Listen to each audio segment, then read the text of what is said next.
We are living at a very interesting time where everything is going to change radically in the next 10 years.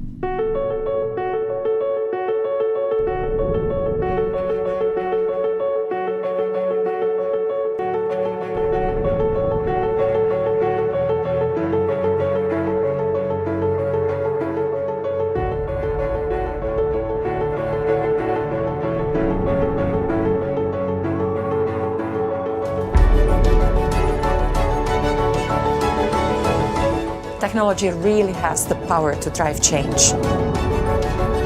The concept of a retail store isn't going to be confined by 4 physical walls.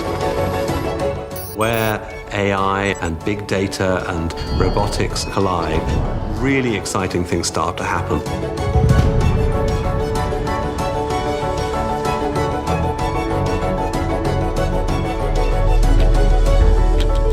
Think about what's in store for all of us.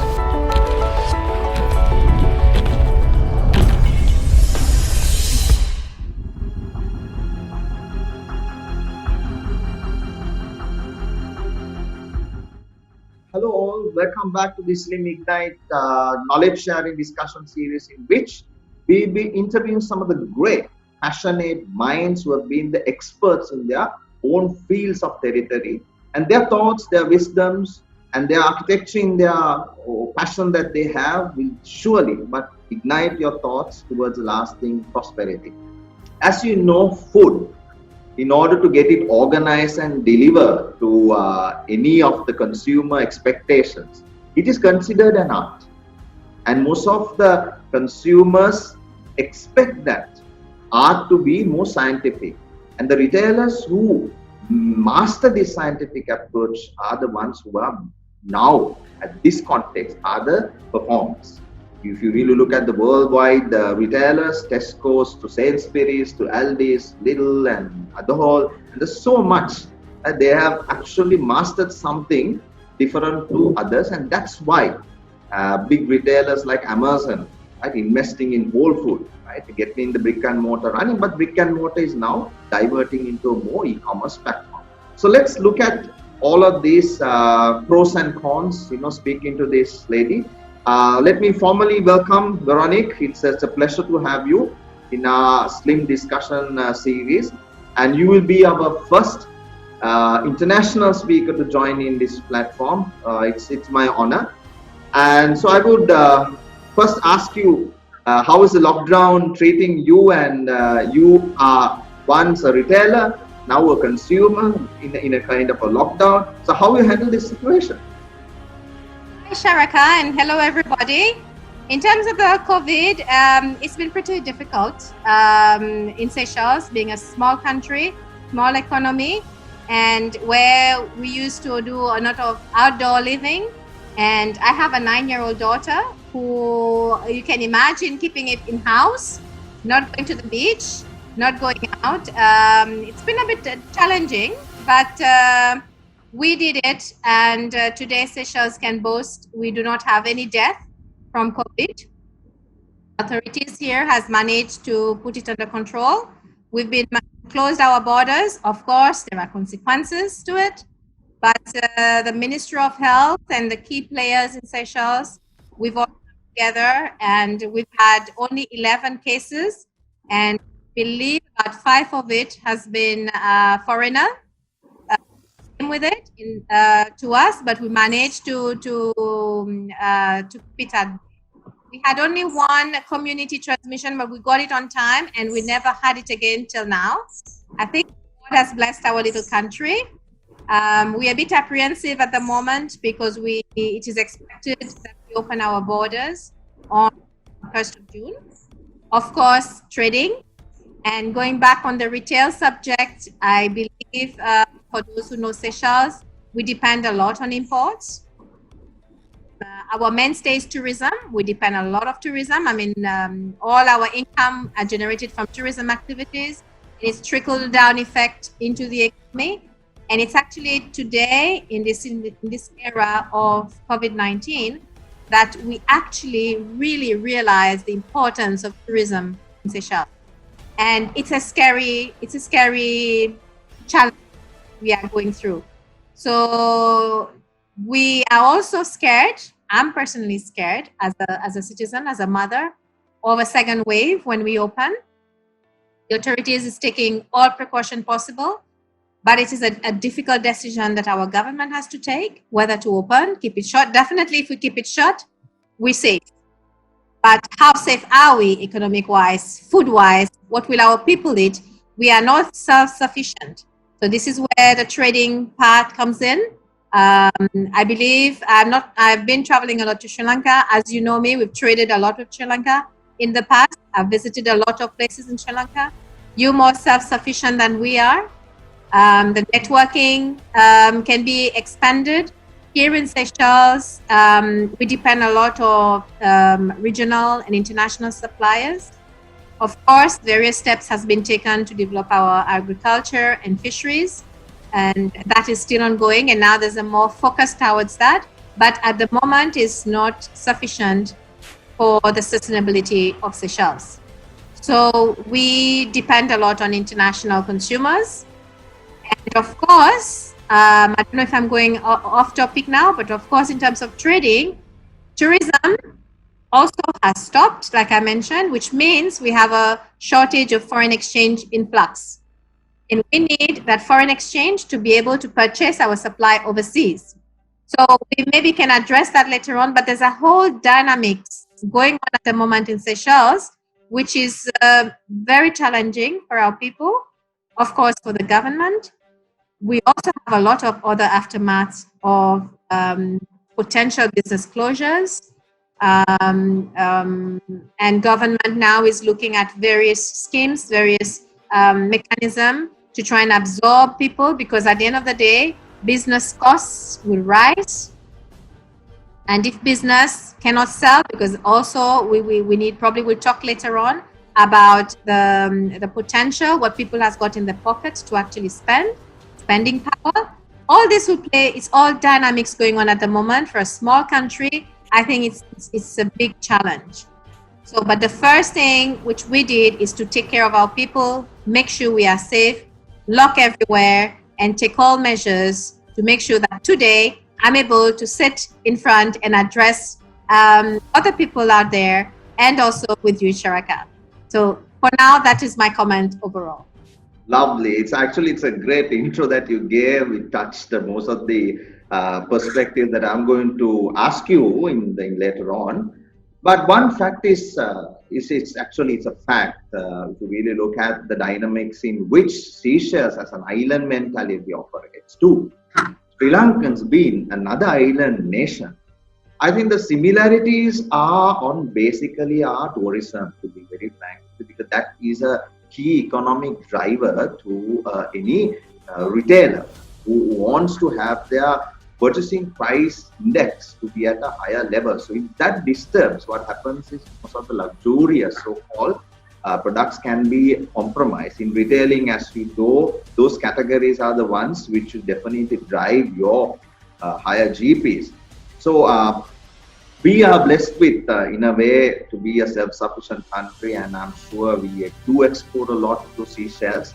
So islanders' mentality, right, is something anyway has been a challenge. So if I have to put you up a question, in this island mentality, being island nations, right, see what happens now is the good old times of where the consumers go and talk about the customer journey, talk about the shopping experience, that ambience, the aisle, all of the architecture you and me know in retail, has been kind of a full stop to a certain extent, right? So it has been now forced into a different kind of a consumer behavior. So with this mindset having, and your island nation, which has been very, very musical, fun-loving with the beaches, their entire lifestyle, I adore. How would you think that, retailers in the future should handle this in an island nation when the brick and mortar channels are being kind of doomed, or I would say kind of locked down, and the consumer behavior also is subject to change, and the new normal in consumer behaviors is also changing?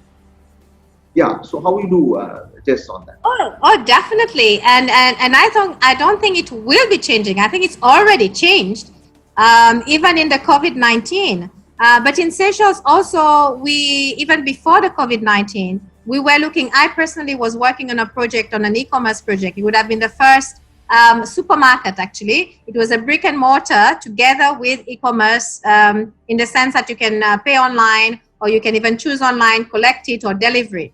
So, but unfortunately, it didn't come to fruition because it was a tender process, and the company we were looking at, we were not successful. But it doesn't mean the project will not materialize at one point. It's a dream that I have. But at the same time, we see small entrepreneurs coming up, especially the wholesale businesses. They find it, especially during lockdown. Now, how do you get your goods in your store to your customer? Customer cannot go out. Although in Seychelles, we were allowed to just go shopping and come out. But there was a lot of people also who were scared to be on the road. So people started with selling online.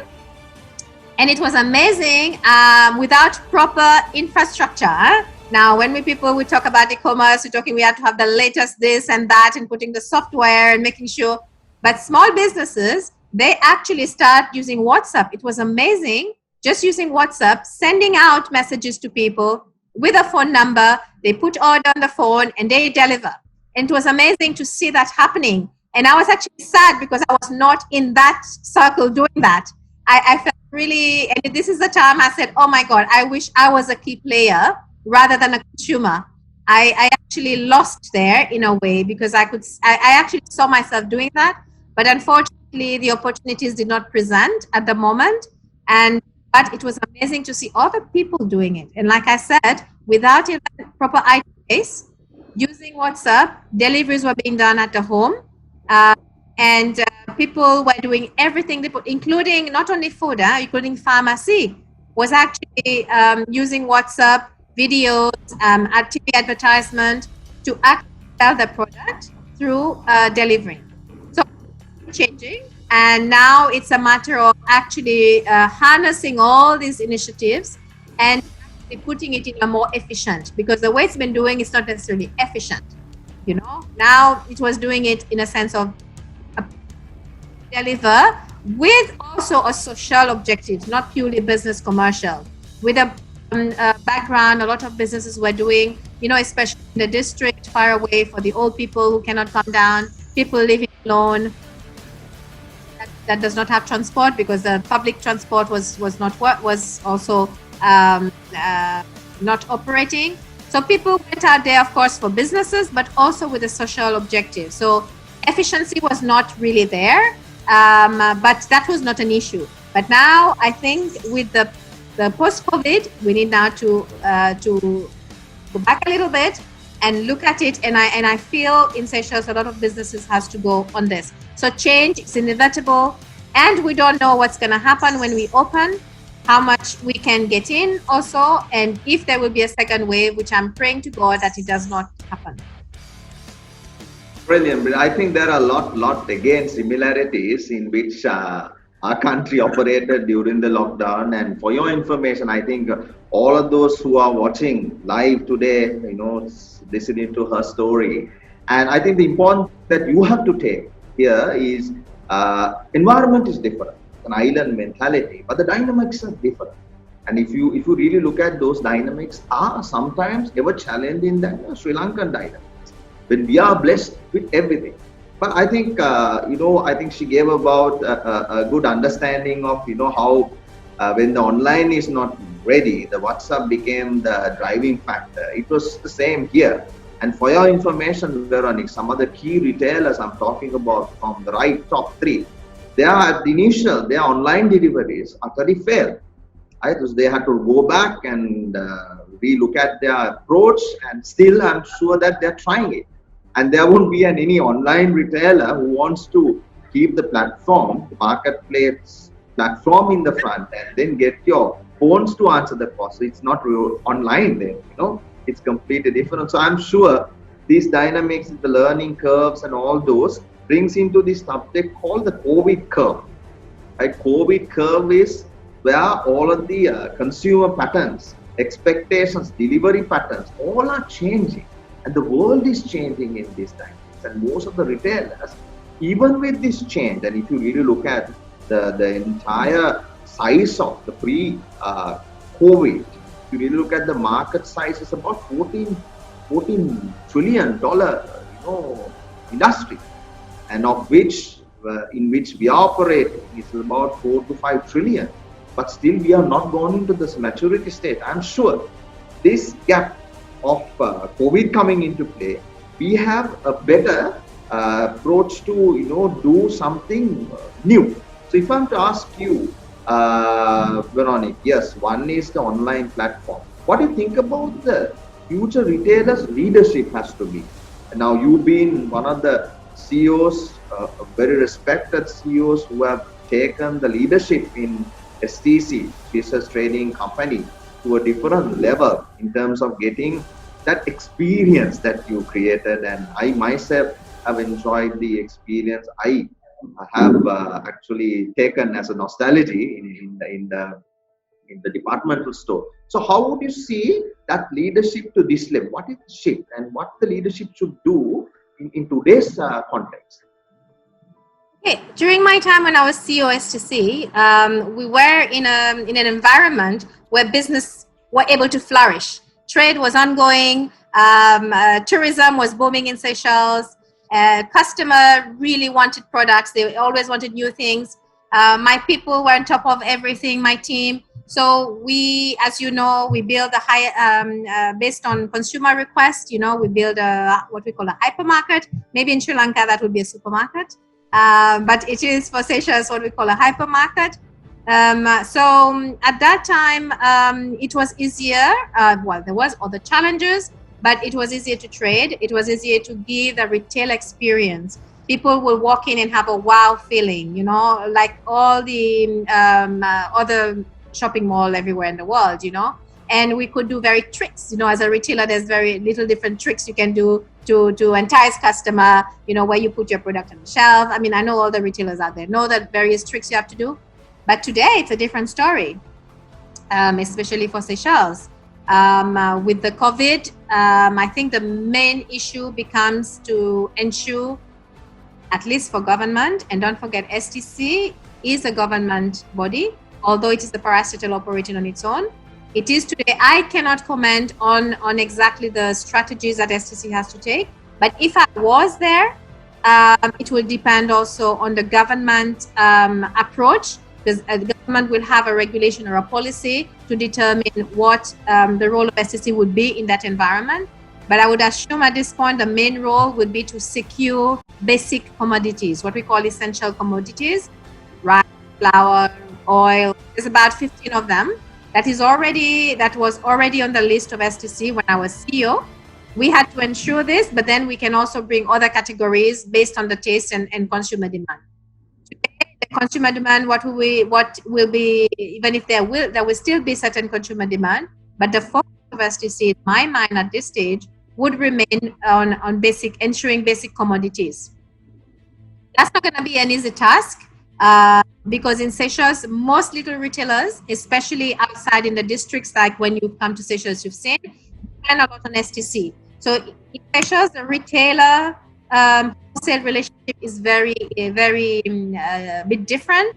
Retailers tend to depend a lot on wholesalers. Some of the retailers, the bigger ones, will be able to import directly, but I would say quite a number of the small retailers will depend on STC. So STC strategy is important also not to ensure having the basic commodities, but also survival of other retailers in Seychelles. Although we have seen over the years some wholesalers also coming into play, where they are also bringing certain basic commodities. They are also bringing other commodities, essential ones that are required. So there's a kind of dynamics going on at the moment. But all this now, one of the main challenge with this is the foreign exchange. Okay, the rupee is about 30% now devaluating, which means we need more rupees to buy the dollar. I would assume, from what I've understood lately, is supplies overseas are also increasing the cost. The freight is definitely going on, already increasing. So when you look at your landed cost, it's a big issue. And at the moment, as a consumer today, I am witnessing price increase in the shops. And there's various reasons, and there are ethical ways of doing it as a retailer, but you do see in the shop certain retailers act within the existing stock, raising prices and telling you to stock. At the same time, also, I can understand the retailers, because if today you're buying something 1 rupee, if you don't have 50 cents, by the time you're going to the bank to exchange to get the dollar, so Chris also here to capture that 30% that is going up in terms of the dollar, negatively impact on your business. So there's a whole dynamics, and retailers has to relook at their strategy, lower their cost. Business strategy, whether it's COVID or not, you should always be relooking your cost and and so on. But right now it's even more demanding. So foreign exchange is one, how we get it, and I'm just a bit concerned whether we can point at the moment we haven't, whether we're going to reach a point where it's going to be scarce that the government will have to prioritize what can be imported or not. So I'm hoping we don't reach that stage. At the moment, we are still okay, but the authorities, again, I'm not in the authorities anymore. The authorities, I could see from the news, from what is being published, they are taking steps, the necessary steps to ensure and look in the long term and how to mitigate. But again, when you have the economy that depends on tourism, and like I said earlier, the impact of this tourism industry right down to the people on the street is enormous. And if I were to give you an example of my business, I'm currently running with, in fact, my partner is Sri Lankan, Hamidia. I have a sort of a hair media shop in Seychelles, selling men's clothing. It was doing pretty well. We sell very well for locals, but also for the tourism industry in terms of people living in the hotel. But I also was benefiting when we had cruise ship. There was a lot of cruise ship coming into Seychelles. And when we had the cruise ship, a lot of sales, my sales just shot up, especially with my linen, my shoes, and things like that. And today I'm being affected. I'm not directly with the tourism industry, but I'm being affected because cruise ships stopped many, many months back. And now government has even mentioned that they don't foresee in the next 2 years, but again, things can change. So, and that is further impacted by the purchasing power of people. Okay, today it's not too much of an issue, but people are also thinking, and even the government, we have the central bank talking to people to prioritize. They say, prioritize what they need in their household. It's boiling down to simple things like if you used to buy a dress or a shirt every month, maybe you don't need to. And this is where my business gets impacted because people will prioritize buying food than buying a new shirt or new shoes. Although we are seeing people still purchasing today, I'm still making sale today, but it is a little bit concerning in the future. How will that develop? Okay, but again, things may change. We may open, we will not have any COVID, tourism will come back. Although personally, I also have a small tourism business, which is on hold. I have a small guest house, just launched and is on hold now. Okay, but personally also when I look at it, I don't think that Seychelles will have the tourism we had. I would predict maybe 1 year.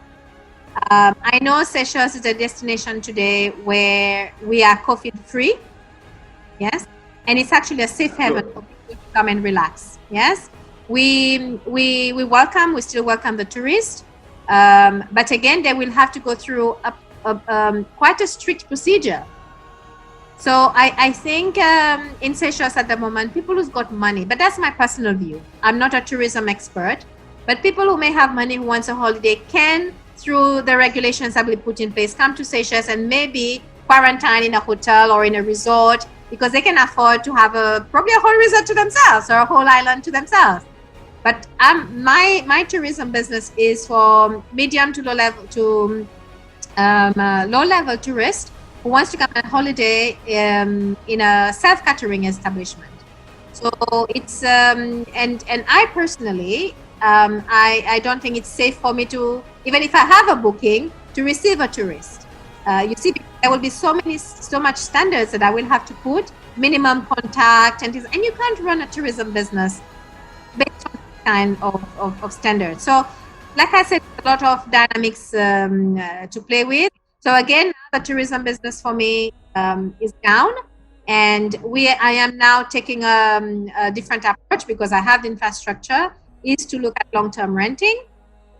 And the industry for long-term renting is not so good because we have expatriates who have left the country.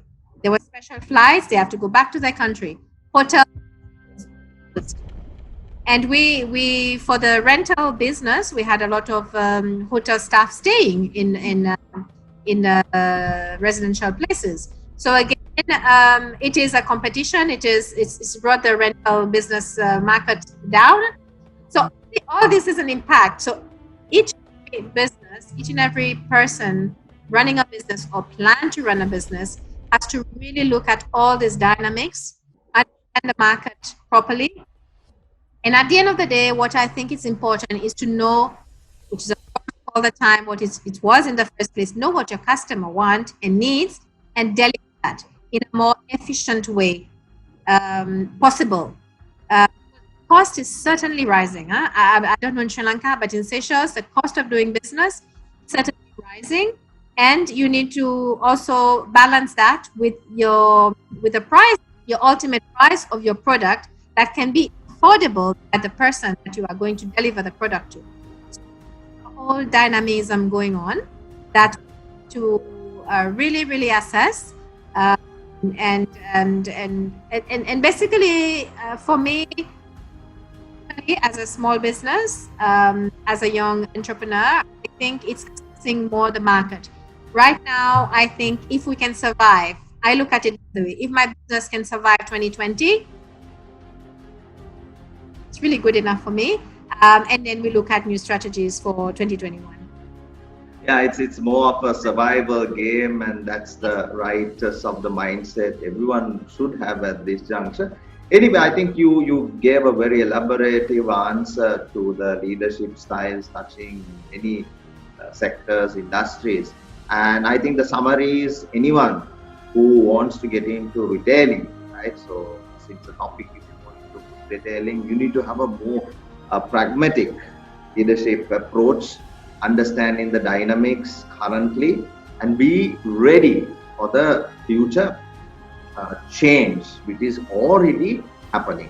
I think wonderful, Veronique. I'm sure that the survival game would definitely harness a lot new entrepreneurs, and this environment has challenged actually more into two areas. One is the post entrepreneurship, and then the adaptability.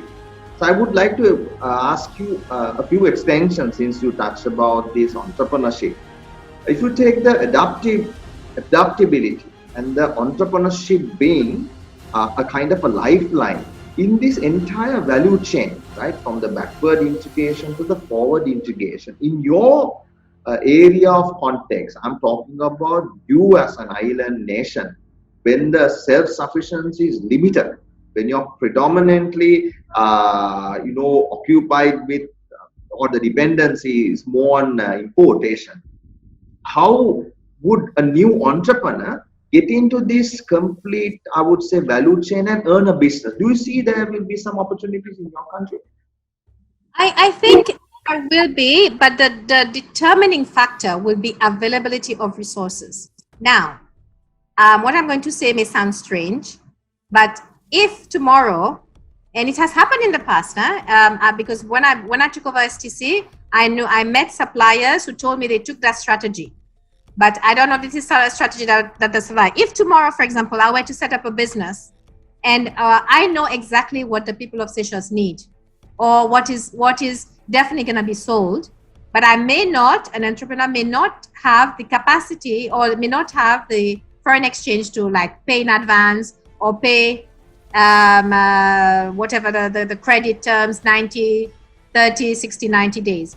But if an arrangement can be made with the supplier for long term, where the products can be sold and through some kind of arrangement, yes, it can work. But again, it's the risks that a supplier will take with the wholesaler, the risks that they're prepared to take, because that is the only factor in my mind at the moment.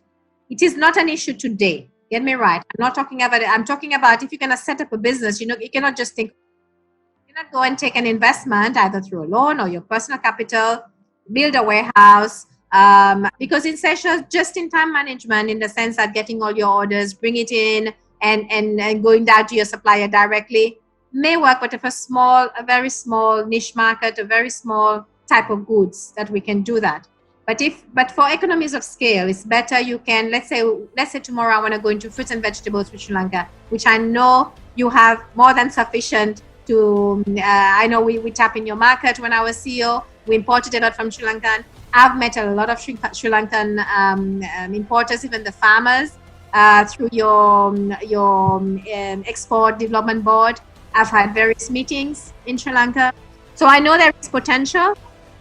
The question is what type of structure we establish to bring Sri Lankan goods into Seychelles in that COVID environment, So these are factors that I think entrepreneurs is to think about. I'm talking about purely importing here. Because an alternative to that would be import substitution activities. Entrepreneurs can go into Seychelles.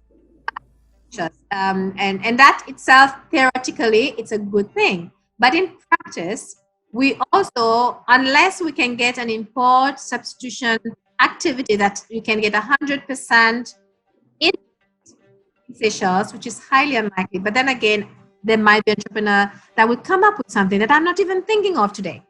So purely when we're talking about food and things like that, even a yogurt, if you were to make them, maybe certain things you have to import. So the throughputs for import substitution also, there's a cost to it. And then again, we have things like cost of electricity, water. Basically, the cost of doing business in Seychelles is not that cheap, not that expensive, but there is a cost to it that to make an import substitution activity, not that straightforward either. Okay, so again, it might eventually be cheaper to import something than actually make it in Seychelles. So this is the kind of situation we are faced in. So I think it will more now. It's a trust. I think we're moving towards a trust relationship issue, risk-taking issues by both partners. I think in a world where supplier will say, okay, you want my product, pay in advance 50%.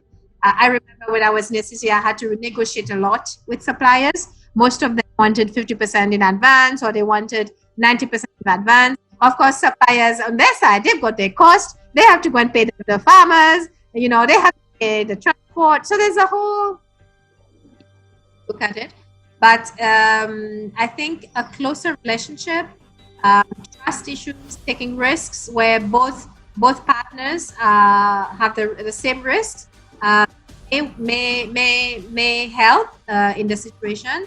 And honesty, I think also honesty in business, part of being in an ethical way. Today you are sending me some tomatoes and I said, 90 days or whatever it is, I need to make that 90 days you get your payment. So I think there's also all these soft issues, soft behavior needs to come into trading with people. For the consumer, for the benefit of the consumers as well.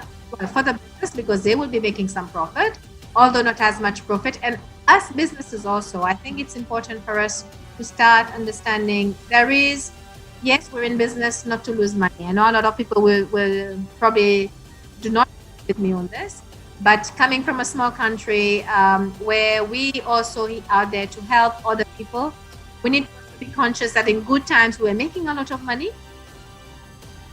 Also, it doesn't mean we close our business and wait, but I think there are other ways. I mean, it's different businesses, okay, what you can do, what you cannot do. But I think need to also relook at this exorbitant margin that we put. And at least we're breaking even, making some money. At the same time, we are helping the country. Because at the end of the day, we all have to play a role to rebuild the country. You know, we need to make sure business stays alive. And this is really, I think, for government, it's a big headache. And I don't want to be in President Ford's shoes today. It's not easy decisions to do. But at the end of the day, us businesses, we need to also see what we can do to make sure that business stays afloat. Because if there's no business, there's no tax. It doesn't get the money. And in Seychelles, for example, we have free healthcare. Primary healthcare is free. We even send people overseas for, treatment. Education is free. Look, I'm not an economist, but there can be a lot of debate also around that, whether it should be free or not, and so on. But that's not the point I'm trying to do. Is we all have to play our role to stay ahead. At the same time, taking a more ethical approach to business and seeing how we can help and how we can also play our part to rebuild our economy. And all of us in our country, maybe the whole world, will also be rebuilt so we can go back to normal, although I know it will always be a new normal. But the new normal does not necessarily mean that it's not a good normal. I think, personally, COVID-19 has given people time to think a lot. Maybe relook at the way we do things a little bit. And yes, so that there's more win-win situation out there, rather than just some group winning and others not benefiting. And in the retail, I think definitely there will always be a market. People will always want food. People will always need People will always need food. People will always need some basics. So we need to provide, although I'm saying I'm not in the retail anymore, food retail, but retailers need to provide this, and we need to find a way within the country to cooperate, but regionally and internationally cooperate and see how we can make that happen for both or all countries to have a win situation and rebuild. I think it's important, maybe this year, next year, everybody try to come together and rebuild the business and rebuild the country for the consumers' benefit and the people of Seychelles in that matter, and Sri Lanka. So I think Sri Lanka and Seychelles should have better cooperation, maybe not through our forum, but the government look how, because we do, I assume Sri Lanka Airline will continue to fly. I haven't looked at the latest development with Sri Lankan Airline. Seychelles we still continue to fly. We're struggling. Seychelles is struggling, but right now, in fact, we are happy to have Seychelles because actually one airline flying, making sure we have medicine, making sure we have food in the country. Of course, we have the container, which the container did not stop. The marine trade from the marine side did not stop. But again, it reduces because, coming from one port to another, the time frame, all this gets affected. But and let's not forget, Seychelles is also a small market, Shiraka. And for trading, not everybody will want to just come and send because there's so much you can buy. It's not like China where you can buy big presume Sri Lanka as well.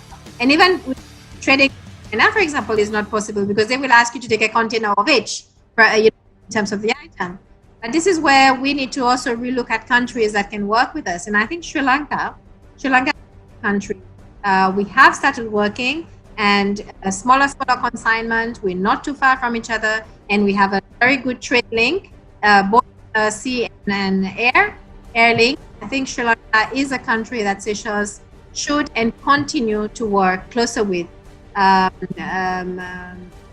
for trade development, for the benefit of our people. Because when I said, entrepreneurs getting into the value chain, so I think there are more than the traditional value chain in retailing, you and I know. Imagine the connection these two countries have in terms of a lot of people getting on board, right? It can be the flights to then the shipping routes to whatnot. But why I'm saying this is, yours is an economy 100% or predominantly 90% dependent on imports, right? So in that opportunity, Sri Lanka as a country can definitely come in very handy. So I think for Sri Lankans, there will be a lot of opportunity in investing on warehousing. I know there's an issue which inevitably will be your next question on how best you could manage the space. But still, why not Sri Lanka can be your warehouse, right? A warehouse, and then to maneuver your entire retailing operation, because that's just been the challenge there, finding into the space. And well, entrepreneurs, it can be from Sri Lankan entrepreneurs to your entrepreneurs. So your answer is still there's lot opportunities, and how you could grab it and create a modern business out of it, something most of the new novel thinkers have to do. So let me divert with that same momentum to ask you, space has been your ever challenge in your country, and with the lockdown, many retailers, and I'm sure I can mention that retailer Kagis City here, proud ex-employee there, they have experimented a moving supermarket. And I know in Seychelles, going in and out, your food trucks, a little moving vehicle. So don't you think that moving, I would say, miniature grocery vans will come handy in your country? Just would like to hear some of your insights on this, because there can be a lot of opportunities that people can get in to replicate that model. What are your thoughts in that? If I understood correctly, you're looking at a moving supermarket. Correct. Basically, instead of sitting down or order online, you're talking about, it's like a delivery, delivering what you have. Yeah. Around. Is that what you're asking? Correct. Very correct.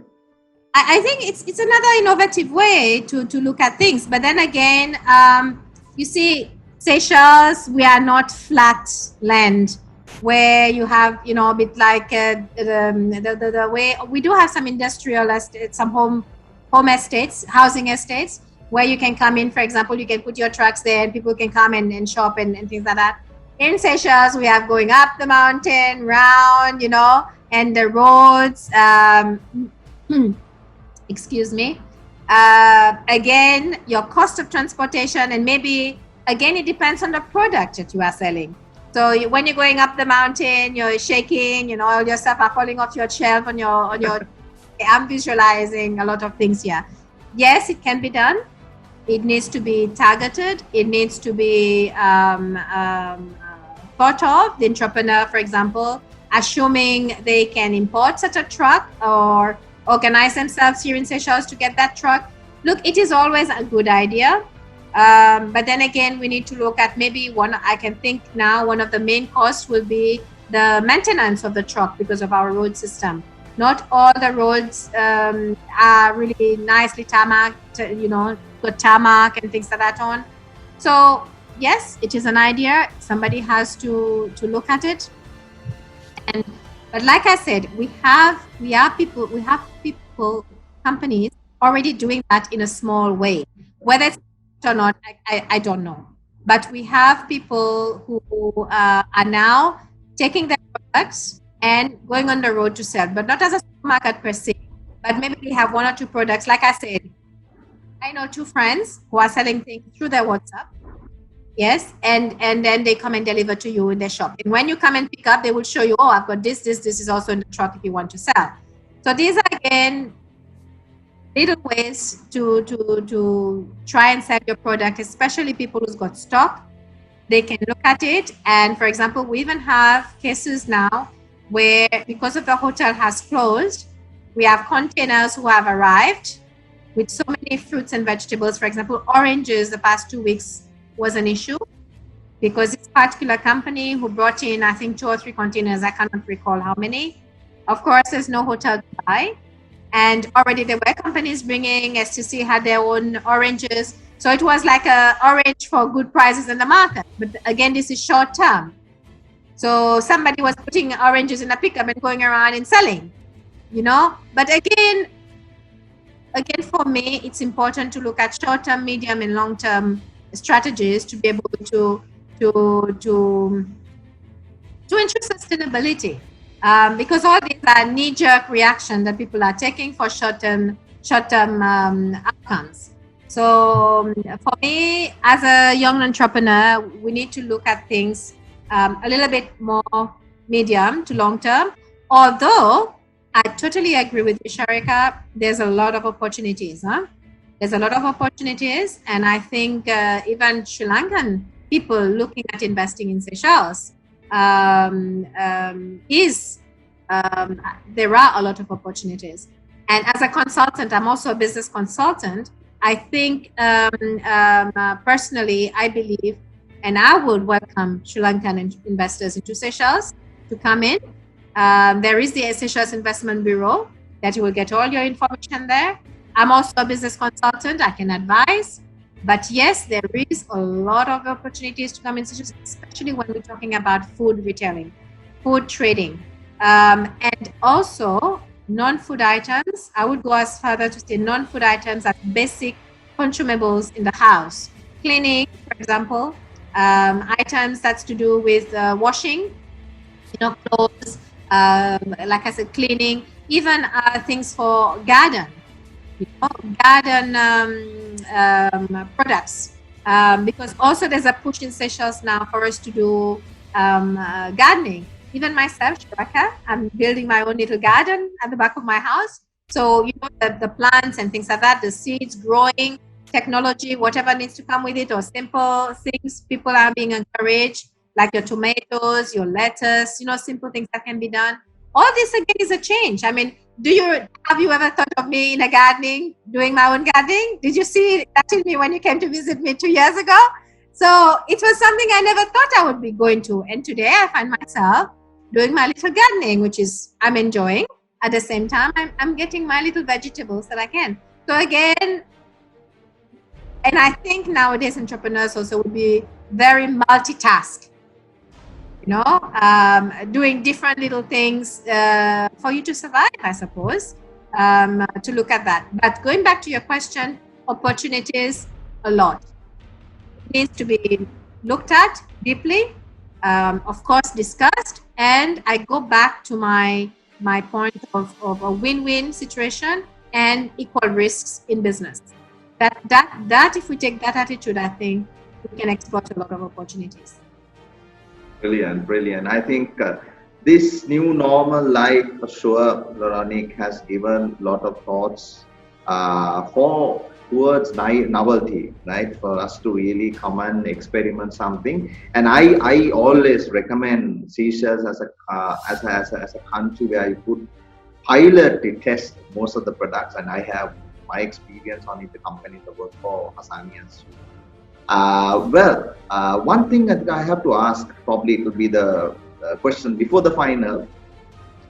When the purchasing parity comes down, when your main source of tourism is being disrupted to a certain level, and most of the luxury products and then the margins that you've been having, or most of the I would say traders have to be curtailed to a certain extent. So that boils down to essential driven kind of a economy to some extent. So how would you think anyone, this is actually across all the food sectors, that they should be able to handle this, and what are the I would say tips that you would give that they should follow to ensure that the pricing parity will not further drop? And there are any other measures to tackle in ensuring that the pricing parity remains at the event of tourism being disrupted? From the perspective of a retailer in Seychelles? Okay, from a perspective of a retailer in Seychelles, I think, again, it boils down to the relationship they build with the supplier. Because at the end of the day, you need to have the goods. And as I mentioned earlier, in Seychelles, we bought, like you rightly say, 90%. So in order for us to cater, because the retailer being the middle, the supplier, the retailer, and the consumer, or the wholesaler for that matter, because one of the things that I look at, and I personally as a consumer now, I don't buy at the retailers. I go and buy at the wholesalers, because For example, instead of buying 1 can of milk, I'll buy a carton. Although today it's costing me a little bit more, but it can last me longer. Or, you know, it doesn't mean that even if I use one tin of milk a month, that it will still last me four months if I had 4 tins in a carton. But from a wholesaler to a retailer, there's at least 15 to 20% extra on that 1 tin. So when you're buying your wholesale, yes, you are spending a lot on that day because it's more expensive to buy 4 than 1, but you're also saving in terms of the price. So I personally, of course, knowing that from STC, because I worked on the prices from my wholesale to my retail when I was CEO of STC, I'm knowing a little bit of the price dynamics. I prefer now to buy everything I can on wholesale. So for me tomorrow, if I were to go in a business, I would go in a wholesale business and encourage people, which I still did when I was CEO STC, encourage people who doesn't have money, purchasing power is very low, to actually go do their shopping wholesale. Of course, wholesale is a warehouse. You're gonna sweat. It's not always aircon compared to a supermarket, hypermarket, for example. It's more social. You meet your friends. You go around with your cart, you talk, you know, it's nice, but they pay a price for it. So I think I remember in my time at STC, we started looking at, although we didn't have COVID, I started looking at, you know, and sensitizing people, especially below what we call poverty level. I'm sorry, there's an economic name for it. Doesn't come, I'm sorry. A certain level where the purchasing power is very low, to actually they can even come together in a family, or they can come together with their friends and buy wholesale. I really promoted that a lot. And today I'm one of the consumer who's doing that. I would tend to go and buy my wholesale. For example, a simple example I give you outside the subject is kitchen towel. With a little kid, you tend to use a lot of kitchen towels. So why not buy a big box and save 15% or 20% on it compared to buying individually retail?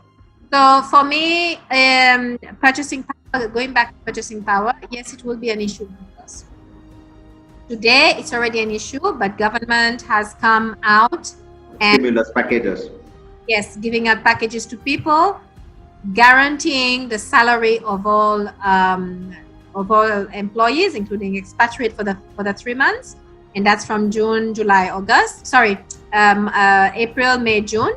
Now, coming 1st of July, government has also come out saying they're guaranteeing the salary of the Seychelles people. But we have to also understand that as a business, salary is not the only cost we have. Okay? So yes, government, for example, if you were my employee, if, for example, I cannot have you, I can run my business myself if I don't have to sweat, you know, to reduce the cost. But government has put a safety net in a way that you will still get your salary by them employing you to do something else, or reskilling you or retraining you instead of you sitting at home getting a salary. So I think that's a very positive move by the government of Seychelles. Of course, we can play around with it because we're quite small, to try and make sure that in terms of the social aspect of Seychelles remains within at least an acceptable level. So for me, for example, targeting these people, I would look, pricing of course becomes sensitive, yes, and to keep that pricing, already 30% devaluation, already the freight going up, and already I assume with the suppliers also, they have the dynamics going on in their respective countries, whether they're ethical or not. They will also have the increase on cost, so there will be also an increase in there. By the time it ends here, okay, maybe government is looking at, for example, on food, there's no VAT. Help to businesses in terms of keeping the price down. So by the time it comes here, I put my 15% margin. I need to make sure that actually can meet the customer availability is available for them to buy. So I am, as a Seychellois, as a consumer, and as a business person, I am a little bit concerned the next couple of months, which is why a lot of business that comes to me for advice, I always tell them, if you have a business, just try to survive this year. I don't know, I keep repeating this.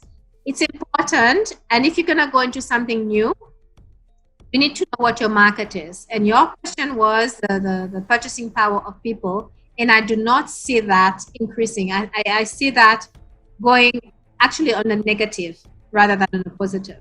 Until businesses can actually go back and start employing people, tourism, hotels starts opening, I don't see that being changed too much. I actually seeing us declining. So retail food, price sensitive, very sensitive, more sensitive than before.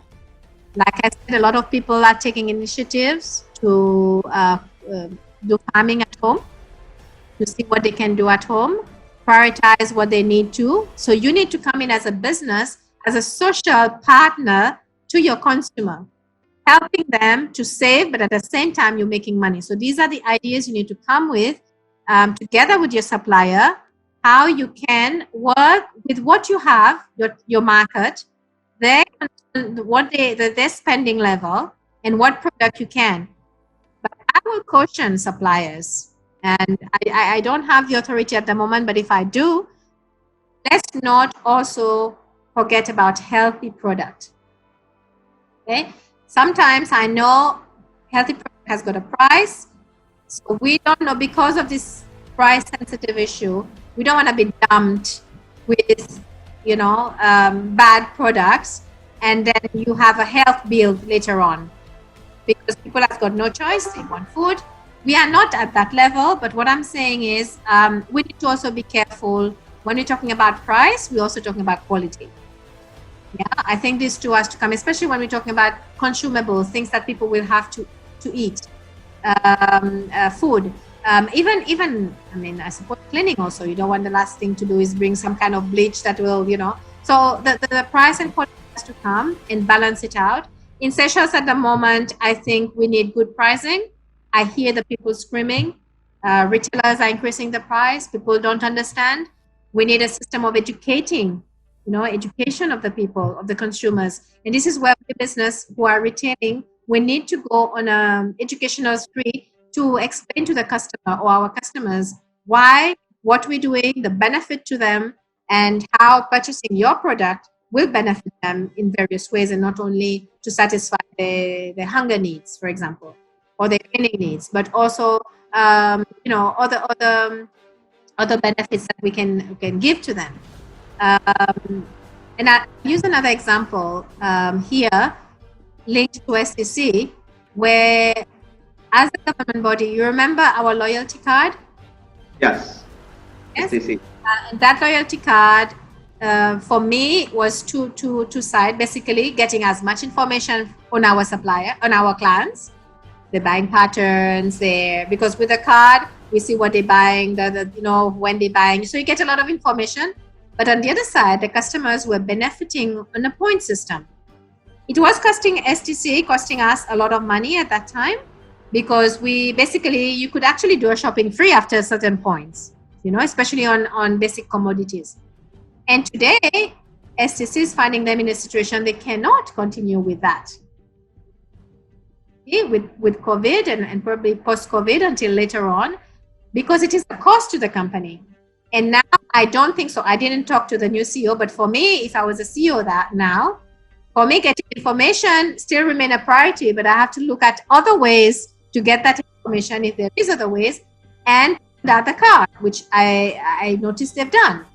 And I know they don't have a choice to do it at the moment, because the amount of it becomes more expensive for STC to keep the card. So it's a trade-off that you will get on there. And it's exactly what I'm trying to put across, is all entrepreneurs, all businesses needs to look at that trade-off that we make for our business and for our consumers. I think most of the suppliers to the buyers to that level has to jointly work out a plan to ensure that the pricing parity curtails. There's a lot of opportunity in that. Definitely, I think that's one of the takeouts. And I think most of the companies will not have the, I would say, the ability to have a mindset of you, and I know how tough you in terms of negotiating, I think negotiating skills also. plays a pivotal role in getting a higher margin. That's one of the key in driving a retail, and you were blessed with it. And you know, at that time, you know how tough it was to get to a thing from you. I think if anyone has this kind of a mentality, I'm sure pricing parity won't be a issue at all. So I think Veronique, thanks a lot. The final, just in 3 steps or 3 points, I would like you to just answer or give your opinion. You and I have been, investing our life in retailing. So in that knowledge that you have got, right, I'm sure that knowledge which has really absorbed you into more other territories. And you were sitting once at the Seychelles Petroleum Corporation, and I have to congratulate on your new appointment as a chairman of Seychelles Maritime Safety Authority, if I've pronounced it right. So with this knowledge, right, with this retailing detail mindset, what is your I would say visionary 3 tips that you will give to all of the Sri Lankan retailers who are watching you, that they need to stop and they need to, I would say, take this as their lifelines to ensure if you do those 3 steps, right, I think you can make a better business. I'm sure I'm putting in the right top on the list is how best you could be a negotiator. I think negotiating is key, and if you negotiate best, you will get the best price, and that's the key in retailing. So I'll put that, and I would be ask you to fill in these 2 blanks, Veronique. Over to you. You should have told me that before I could have gone and researched. No, I think for me, I would put trust first. I think there has to be a trust in partnership. Always has to be there, but I think it becomes more trust of your partner, especially you crossing borders. And when you're crossing borders, of course, for example, in Seychelles, the partner you have in Seychelles has to know the market, and you need to trust the market, the person to do that. And the person in Seychelles, for example, as a wholesaler, needs to trust the supplier in Sri Lanka, for example, that yes, you're sourcing the best availability, you are giving them the best product in terms both of price and in terms of quality.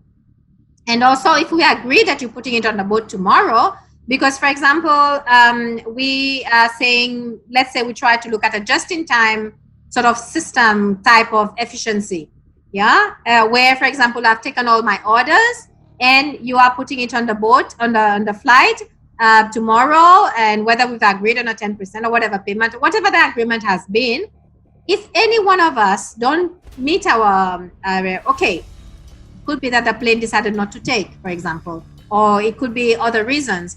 But if it's reasons within our control, I think we need to respect that. And I think the first thing I would say is trust and honesty in one word rather than 2. And yes, negotiating, but negotiating now on a win-win basis. Okay? I always did that, Sharaka. Yes, I was a hard negotiator, but I always on a win-win basis. And I think this becomes more important, that both partners win.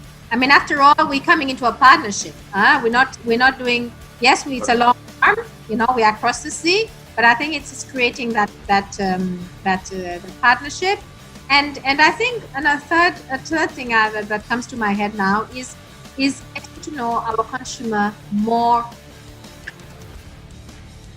Really, I mean, I know we learned that in theory, knowing your customer is king and blah, blah, blah. I think now it's actually getting to even know, what they have in their household kind of thing, So far. It's even better to do because we're so small. And we have a culture of, can come and, hello, how are you? And people will not look at you so weird, So actually really knowing your customer, and that includes the purchasing power, what they need and what they can purchase. And not taking that sales attitude where I know you don't need this, but I'm going to sell you anyway.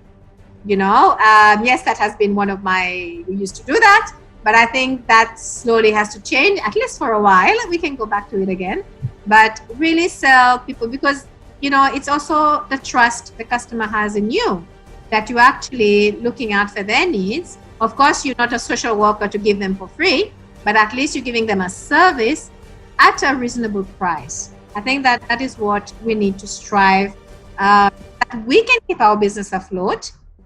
The supplier can keep doing what he does. The retailer or wholesaler can still continue, and the customer is happy. And it continues. The flow continues. So I think these are, if you were to sum it up in three, I would go for these three, and everything else will start falling into place. Great. Important. That's my on top of my head at the moment. You nail it, Veronique. Thank you so much. You nailed it. I think I could not ask for a better answer than you speaking about the changing consumer mindset and adaptability. You touched that beautifully. Thank you very much, Veronique. And I think the sustainability of anything depends on how best you build up the partnership. It's about human alignment. And that's the reason I'm sure that you accepted this, and Sri Lanka Institute of Marketing, the body that I represent with an absolute passion, would love to see you with us one day soon. And we just have launched an amazing campaign of restarting Sri Lanka. So the national campaign was launched by us.